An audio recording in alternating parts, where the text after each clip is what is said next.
Hello guys, welcome back to my YouTube channel. ಇವತ್ತಿನ ಒಂದು ಪ್ರೋಮೋದಲ್ಲಿ ಅಂದರೆ ನಾಮಿನೇಷನ್ ಪ್ರಕ್ರಿಯೆ ಇವತ್ತು ಆರಂಭಗೊಳ್ತದೆ. ಇದರಲ್ಲಿ ಯಾರನ್ನು ನಾಮಿನೇಟ್ ಮಾಡಬೇಕು, ನಾಮಿನೇಟ್ ಯಾರು ಮಾಡ್ತಾರೆ ನೋಡಿ, ಅವರು ಬಂದು ಮೆಣಸಿನಕಾಯಿ ತಿನ್ನಕ್ಕಿರ್ತಾರೆ. ಸೊ ಧ್ರುವಂತ್ ಅವರು ಫಸ್ಟ್ ಹೆಸರು ಗಿಲ್ಲಿ ಅವ್ರ ಜೊತೆ ಕೊಳ್ತಾರೆ ನಾಮಿನೇಷನಲ್ಲಿ. ಬಿಕಾಸ್ ಅವರು ಇದು ಅಂತೇನೋ ಏನಪ್ಪ, ಅವರು ಬನಿಯನ್ ಹಾಕಿ ತಿರುಗ್ತಾರಂತೆ ಆ್ಯಂಡ್ ಅವರು ಬಡತನ ತೋರಿಸ್ತಾರಂತೆ. ಇನ್ನಷ್ಟು ದೊಡ್ಡ ದೊಡ್ಡ ರೈಲೆಲ್ಲ ಬಿಟ್ರಪ್ಪ, ನಂಗೆ ಗೊತ್ತಿಲ್ಲ ಧ್ರುವಂತ್ ಅವರು.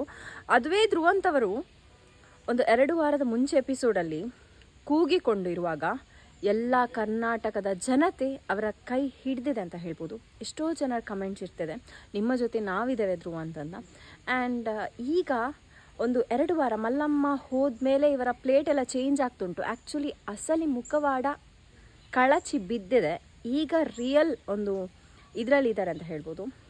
ಅವರ ನಂಜಿ ನರಕಟ್ಟೆ ಎಲ್ಲ ಬಿಟ್ಟರೆ ಅವರು ಬಿಗ್ ಬಾಸ್ ಫಿನಾಲೆ ತನಕ ಹೋಗ್ಬೋದು. ಬಟ್ ಹೀಗೇನು ಅವರೊಂದು ಜೆಲಸಿ ಟೈಪ್ ಇದ್ದರೆ ನಿಜವಾಗ್ಲೂ ಹೇಳ್ತೇನೆ ಗುರು, ಅವರು ಈಗ ಆದಷ್ಟು ಬೇಗ ಹೊರಗಂತೂ ಬರೋದು ನಿಜ ಅಂತ ಹೇಳ್ಬೋದು. ಆ್ಯಂಡ್ ಗಿಲ್ಲಿಯವರನ್ನು ಕೂಡ ಟಾರ್ಗೆಟ್ ಮಾಡೋದು. ಆ್ಯಂಡ್ ಇವರನ್ನು ಕೂಡ ಯಾರು, ರಕ್ಷಿತ್ ಅವರನ್ನು ನಾಮಿನೇಟ್ ಮಾಡಿರ್ತಾರೆ.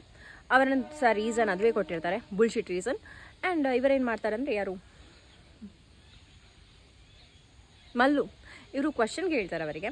ಆ ಕ್ವಶನ್ ಕೇಳುವಾಗ ಧ್ರುವಂತ್ ಅವರೊಂದು ಹೇಳ್ತಾರೆ, ಏನಪ್ಪ ಅಂದರೆ ಅವಳು ಎಂತ ಗೊತ್ತುಂಟಾ, ಮಂಗಳೂರು ಭಾಷೆಯಲ್ಲ ಅವಳು ಮಾತಾಡೋದು, ಹಾಗೆ ನಾಟಕ ಮಾಡೋದು ಹಾಗೆ ಹೀಗೆ ಹೇಳ್ತಾರೆ. ಇವರೆಂತ ನೆನೆಸಿದ್ದಾರೆ ಅಂತ ನಾನು ಹೇಳ್ತೇನೆ. ಸ್ಟಾರ್ಟಿಂಗ್ ರಕ್ಷಿತ್ ಅವರಿಗೆ ಎಷ್ಟೋ ಜನ ಟ್ರೋಲ್ ಪೇಜಸ್ ಇತ್ತು. ಅವರು ಮಾತಾಡೋದು ಶೈಲಿ ಯಾರಿಗೂ ಕೂಡ ಇಷ್ಟ ಆಗ್ತಿರಲಿಲ್ಲ. ಟು ಬಿ ಫ್ರ್ಯಾಂಕ್, ನಂಗೆ ಕೂಡ ಹಾಗೆ. ಆ್ಯಂಡ್ ನೀವು ಬಿಗ್ ಬಾಸ್ ಮನೆಗೆ ಬಂದ ನಂತರ ನಿಜವಾಗ್ಲೂ ಹೇಳ್ತೀನಿ, ಅವರದೊಂದು ಕ್ಯಾರೆಕ್ಟರ್, ಮೇನ್ ಕ್ಯಾರೆಕ್ಟರ್ ಏನಿದೆ ಅದು ಅವರು ತೋರಿಸ್ತಿದ್ದಾರೆ. As a person she is good, ಆಯಿತಾ. ನಮಗೆ ಮೇನ್ ಬೇಕಾದ್ದು ಅದುವೇ, ನಾಟಕ ಥರ ಇಲ್ಲ. ಈಗ ಬಾಂಬೆಯಿಂದ ಬಂದದವರು, ಬಾಂಬೆಯಲ್ಲೇ ಇರುವಾಗ ತುಳು ಅದು ಎಷ್ಟೇ ಹೇಳಿದರೆ ಸಹ ಅದು ಬಾಂಬೆ ತುಳುವೇ ಆಗಿರ್ತದೆ ಅಂತ ಹೇಳ್ಬೋದು. ಆ್ಯಂಡ್ ಇಲ್ಲಿ ಬಂದು ಕನ್ನಡ ಕಲಿತು ಕನ್ನಡ ಮಾತಾಡ್ತಿದ್ದಾರೆ. ಆ್ಯಂಡ್ ಎಂತ ಗೊತ್ತುಂಟಾ, ಸ್ಟ್ರಾಟಜಿ ಆಗಲಿ ಅವ್ರದ್ದು ಏನಾಗಲಿ ಅದು ಅವರಿಗೆ ಬಿಟ್ಟದ್ದು.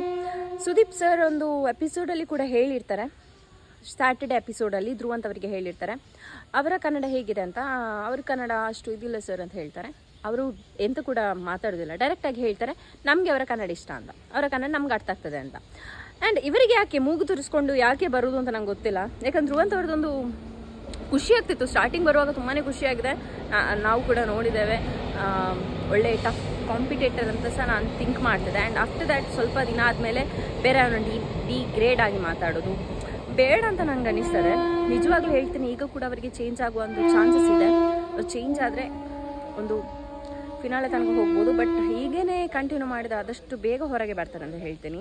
ಆ್ಯಂಡ್ ವಿಲ್ ಸಿ ಹೇಗಿರ್ತದೆ ಅಂತ. ನಾನಂತೂ ತುಂಬಾ ಎಕ್ಸೈಟೆಡ್ ಆಗಿದ್ದೀನಿ ನೋಡೋಕೆ. ನೀವೆಲ್ಲರೂ ತುಂಬಾ ಎಕ್ಸೈಟೆಡ್ ಆಗಿದ್ದಾರೆ ಅಂತ ನೆನೆಸ್ತೀನಿ. ಇನ್ನು ನೆಕ್ಸ್ಟ್ ವೀಡಿಯೋದಲ್ಲಿ ಕಂಟಿನ್ಯೂ ಬಾಯ್ ಸಬ್ಸ್ಕ್ರೈಬ್ ಮಾಡಿ ಅಂತ ಹೇಳಿ ಲವ್ ಯು ಆಲ್.